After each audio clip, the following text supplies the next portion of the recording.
வணக்கம். அறிவோம் அரசியல்.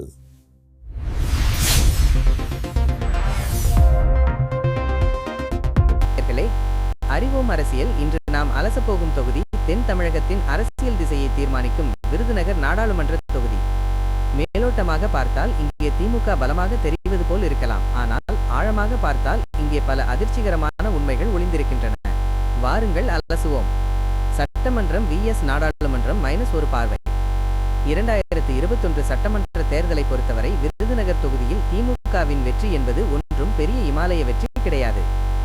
நாடாளுமன்ற தேர்தலில் திமுக கூட்டணி வெற்றி பெற்றிருந்தாலும் புள்ளி விவரங்களின்படி பார்த்தால் அதிமுக மற்றும் பாஜகவின் மொத்த வாக்குகளை சேர்த்து பார்க்கும்போது அதிமுக கூட்டணி தான் இந்த தொகுதியில் பலமானதாக தெரிகிறது. ஆனால் இப்போது களமே மாறி போயிருக்கிறது. எடப்பாடிக்கு எதிராக திரும்பும் சமூக வாக்குகள். கடந்த நாடாளுமன்ற தேர்தலில் அதிமுக மற்றும் பாஜக சார்பில் 2 பிரபலங்கள் நிறுத்தப்பட்டதால் வாக்குகள் பெரிய அளவில் பிரிந்ததை நாம் பார்த்தோம்.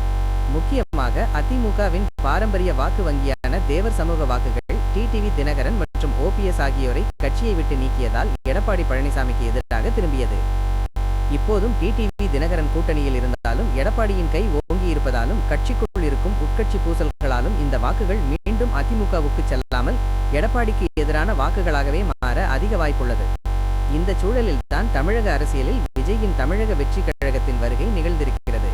அதிமுகவின் வாக்கு வங்கி நிலையாக இல்லாததாலும் பாரம்பரிய வாக்குகள் அதிருப்தியில் இருப்பதாலும் அந்த வாக்குகள் அப்படியே விஜய் பக்கம் சாய பெரிய வாய்ப்பு இருக்கிறது.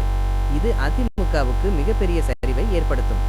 இறுதியாக தொகுதிகளை அலசி பார்த்தால் விருதுநகர், சிவகாசி, சாத்தூர், அருப்புக்கோட்டை, திருமங்கலம் ஆகிய இந்த 5 தொகுதிகளிலும் தற்போதைய அரசியல் சூழலில் திமுகவின் வெற்றி மிக எளிதாக இருக்கும் என்று தெரிகிறது.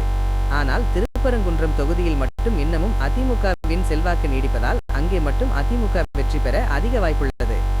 அதிமுகவின் வாக்குகள் விஜய் பக்கம் மாறுமா அல்லது எடப்பாடி மீண்டும் தன் கோட்டையை தக்க வைப்பாரா? உங்கள் கருத்துக்களை கமெண்ட் பண்ணுங்க.